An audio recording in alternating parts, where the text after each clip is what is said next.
Every now and then you're offered a look at the world that changes your own perspective of the world. In my case, the world of sports.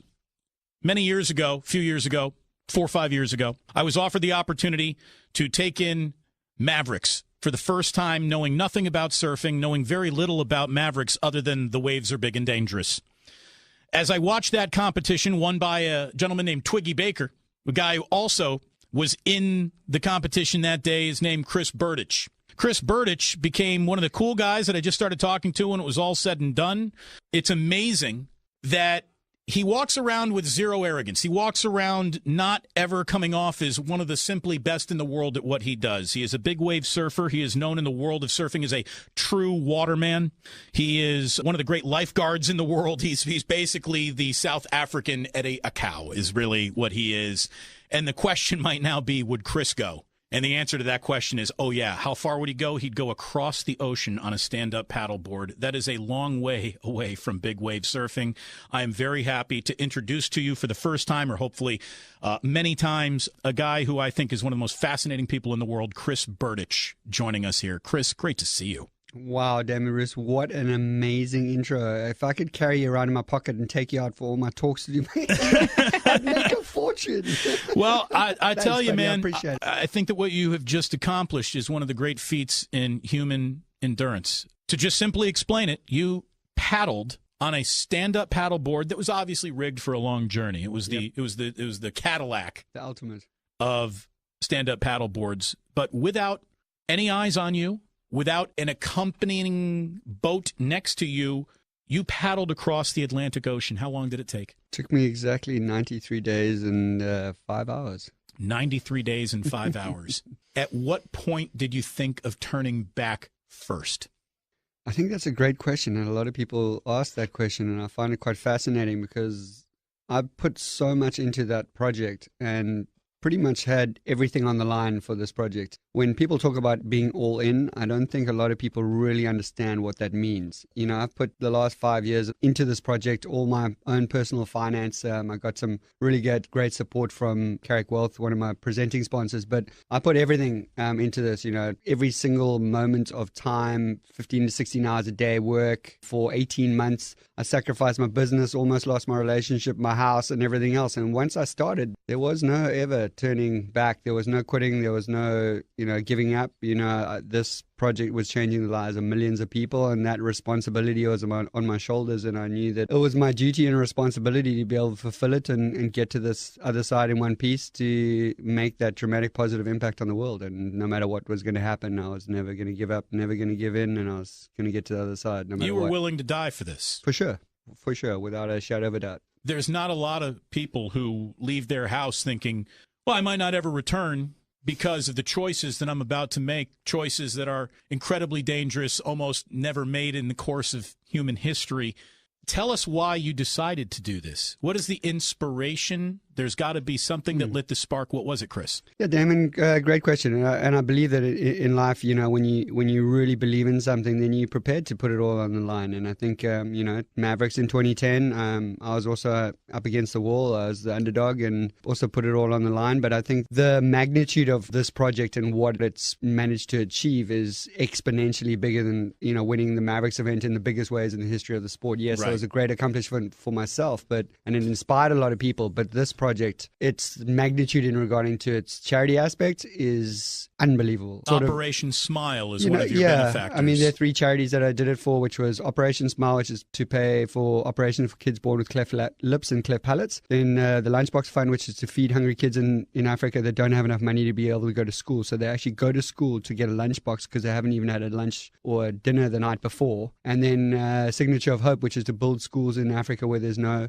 money for education. This project, the way I've set it up, is set up like an annuity fund. So we had enough from the end of this month to be able to pay for feeding over 10,000 children every month for the next 20 years. Wow. Paying for 3 to 5 operations every month for the next 20 years, and to be able to build 5 to 7 schools when I get back, which I'll personally go and help build myself because I'm passionate about inspiration and education. I don't think you have to prove that or say that again. I think we got it, man. Awesome. It's unbelievable. doubt must have crept in at some point. Not doubt in whether or not you want to do this, doubt you would make it. Chris, was there a moment where you said to yourself, if I survive this night, that would be nice?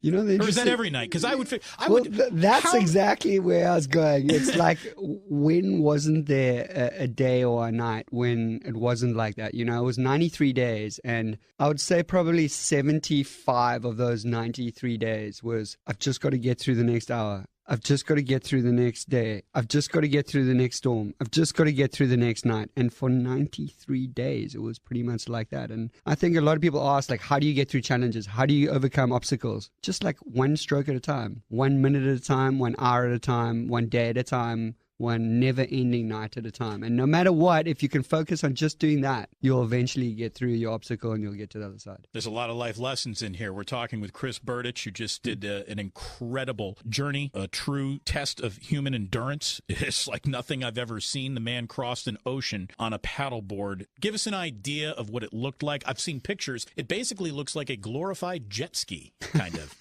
It had like a little cabin in the front. Yeah, a little cabin in the front. Yeah, that's exactly what it is. I basically took my open ocean 17 and a half foot open ocean stand-up paddleboard. The craft that we built was 2 feet longer, which isn't very much, really. It's like half a meter longer, double as wide, and it's got a little cabin on the front, which is really small. I mean, it's shorter than I am long. So I never got to sleep full stretched out. The width of it where I'm sleeping is as wide as my shoulders, and I'm not a very wide guy. And, you know, over the whole journey, I lost like 15 kilograms, which is almost the equivalent of half a Backstreet Boy. So So, you know, it was incredible. And I think a lot of people also don't understand the scope of it. I was doing the equivalent of almost a full Ironman every single day for 93 days. And that's pretty incredible when you're not actually changing muscle groups. You're doing that like 12 to 15 hours a day or 10 to 15 hours a day. Then you're trying to make your own food and hydration, prep your own. If you have to make the water with a water maker, you have to make your own food, check your navigation, you have to check all your systems, and you have to update your weather. Then you might get a couple hours sleep, and then you wake up and do it all over again every day for 93 days. Obviously, you had a little bit more than just the stars to navigate by. I'm guessing you had some GPS, and did you indeed have a satellite phone to call if you did reach a catastrophic moment? This kind of project, you have to have backups of everything and backups of backups of backups. Sure, but you also would think for a project like this, you'd have an accompanying...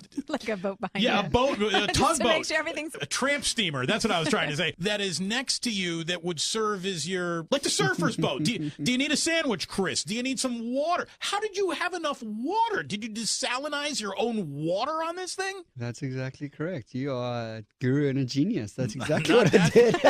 How do you have enough room to have a water desalinization? It's very compact. That's exactly what it is. On the top of my little cabin, I had solar panels, and the solar panels ran all my electronics, my navigational gear, and ran my desalinator. But I also had major problems with the solar panels not charging everything up enough. So it was constantly every day trying to work out from a hierarchy structure of just from a survival point what I could charge in order to be able to stay alive. Enough to be able to make enough water, half as much that I normally would have needed to be able to stay alive, and then half as much that would require my nav systems to be able to run through the night so ships could spot me in with my little AIS, which is like a radar, which basically puts my craft on their radar system so they don't run me down, basically. Yes. Gotcha. If you don't have enough battery power for that, then the dot disappears and you just become a tremor in someone's coffee cup as they run you down. Oh my gosh. Wow. Now, at any point in time, is it endless blank horizon around you, or are you in a shipping channel where there are boats around you? Did you have a lot of company on your highway of the ocean? You know, going through the Canary Islands, I was going through one of the main shipping lanes, and I remember that I was stuck. My main steering system had broken dead, and it was never going to be salvaged. So I had to somehow try to think of like a jury rig that I could create. And this was in the first 350, 400 miles. Now I'm in the middle of a gigantic storm. I've got what's called a parachute anchor out, which is like a giant parachute which goes out the front, which holds you in the same sort of position so you don't drift very fast and very far in the wrong direction. And I'm in 30 to 40 knots of wind, which is one down from a hurricane. And I'm in 6 to 8 meter waves, which is, 30 to 40 feet, roughly 3 to 4 story buildings. And I'm not really able to maneuver. I have no steering, and I'm on just being tossed para-anchor, about. and I'm surrounded on my navigational page that I see in front of me, which is monitoring all the other vessels that are around. I can see about 15 tankers coming and going right around me that are between 500 and 900 feet long and Jeez. 5 times wider than I am in length. And I knew that if my AIS actually failed, like it wasn't if I was going to get, run over, it was just, and when it was going to happen. So it was terrifying a lot of the time. It's absolutely amazing. Chris, how did you have enough food? What were you eating? I was eating a lot of freeze-dried food like the astronauts eat for major adventures. And, Okay. I had a little jet boiler, and I used to boil the water and then add the water, and it cooks a little meal in 4.5 minutes. The only problem was that you have to be meticulous about what you take with you. But the company that I was meant to get all the food from 3 days before I left went bankrupt, so I never got the food. And then we were trying to get other companies together to try and get food to the start where I was packing it in. So the day that I was actually packing it into my craft was the first time I actually saw the food that I was taking, which were the same 4 meals every day for 93 days, which definitely, and not one of those would have been my choice. But you had to go, and Eddie would go, so Chris had to go as well. And the kids that we were doing this for wouldn't be complaining. They had food on the table, so I wasn't going to complain to have the same 3 meals 93 days in a row. And every time I looked at it and I was going to complain, I just thought, hey, you know what, attitude of gratitude. Absolutely. Shut up, suck it up, be thankful for what you have, and just eat it and get out there and keep paddling. Every stroke was another lunchbox, another smile on some little kid's face. And I did over 2.5 million strokes across the Atlantic Ocean. And every 2.5 million strokes was 2.5 million little smiles I was facing. And that is amazing. Power, and that kept me going through everything. That is amazing. How many miles did you travel each day? The total length distance was just over 4,000 nautical miles, which is 7,500 kilometers, 5,000 normal miles. And I was roughly doing between 30 and 40 nautical miles a day, which is about 60 statute miles. And then I ended up setting a couple of new world 24-hour records, which was 15 nautical miles. And then the next day, as we set the new world record, the conditions looked so good that I just restarted the clock and did another world record attempt and broke it again because I had nothing else better to do. So. Right, you're out there. I'm out just there. keep breaking records. Well, you know what? I'm out Might there. as well commit. Right. Yeah, what am I going to do? Like rest for 24 hours? No. At any point, did you say, all right, I really need a little land underneath me here. This is a bit much. Was there a low point? I think there are a lot of low points, and I think you just got to mentally be able to know that you're going to get to those points, and then know how you're going to be able to work your way through them mentally. And I think as long as I'm very driven and very passionate about what I do and what I believe in. And when you're powered by passion and driven by a purpose which is greater than yourself, then you have such an emotionally powerful layers that will power you through and get you through any difficult situation. And I just used to stack those layers on top of each other and then use that to be able to get me through, and then have a couple of really good songs and tunes like "Eye of the Tiger" and all that kind of thing that'll help you get through those low times, no matter what,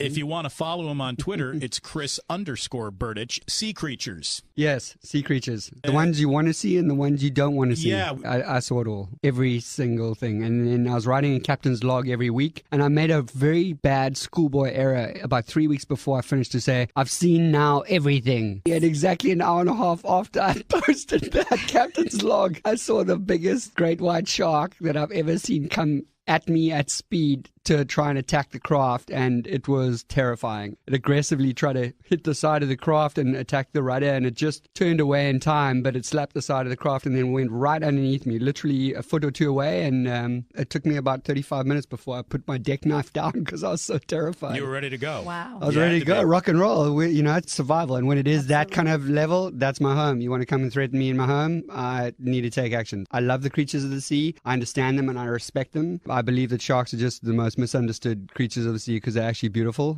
but and it's an aggressive state. I understand them when they come in that space. You also got to look after yourself too. It's a traveling home, and I got to see amazing creatures. I ended up swimming with dolphins, whales, boxfish, tuna, yellowfin tuna, ahi, and then I actually had my own little ocean environment, an ocean little family that started following me across the ocean. I had a little pilot fish called Stripe that ended up following me almost the entire journey. And when you get to the state of that I was in at about 60 days where you're not powered by an engine, you're not powered by a sail, so you're in tune and at the same speed as the ocean is flowing. You get into a state where you become so in tune with the elements that you almost become one with your craft, one with the elements, and you start getting immersed into it. You get into a state of flow where suddenly everything starts interacting with you, and you start almost like seeing the Matrix, and you can see things and you can feel things and sense things that no other humans really get a chance to do, and it's quite an incredible state to be in. It sounds spiritual. I have goosebumps. It is. It's unbelievable. And sometimes I used to dive over the side and just hang onto the rudder and just close my eyes and just be surrender into the flow, and it was the most serene, surreal, most incredibly comforting, content, at-home feeling I've ever felt. And it's just, you're at peace, at one with everything. The moment of land ho, the moment when you knew that it was land over. Ho! What was that moment like? When the sea pirate was coming home. Yes. Were you a little delirious? Were you crying? Were you bonkers? Were you laughing? Were you exhausted? Did it give you a second energy that you didn't even know you had? What's the first thing you ate and drank when you got to land? No, let's start when I saw land, I was terrified. Isn't that bizarre? Because it was over? Because I've been out in the ocean for so long and I've never had to worry about bumping into anything. As soon as I saw land, I was like petrified that I was going to get smashed up against the cliffs because I had so little steerage that I was going with it, you know? Okay. Sure. And I was like, oh my gosh, I could actually get like shipwrecked right before the finish, which would be very embarrassing. And it was just that the wind and the weather that day was really, really intense. Big seas, 30-knot winds, and I was very, very nervous. Where did you make land? In Antigua, in the Leeward Islands, in English Harbour,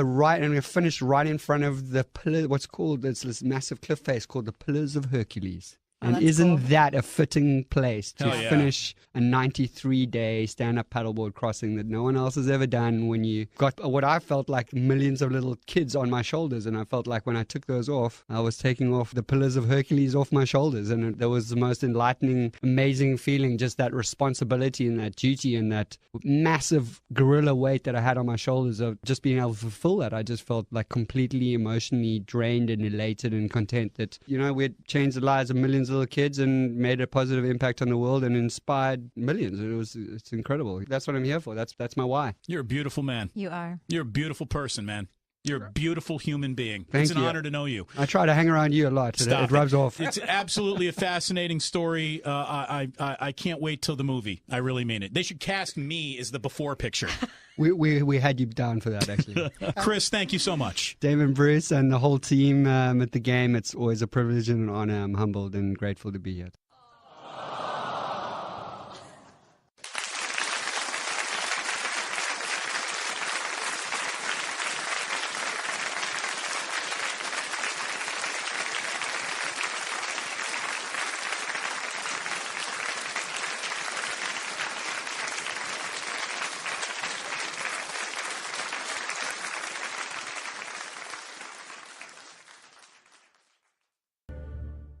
Impossible is not a word. It's a challenge.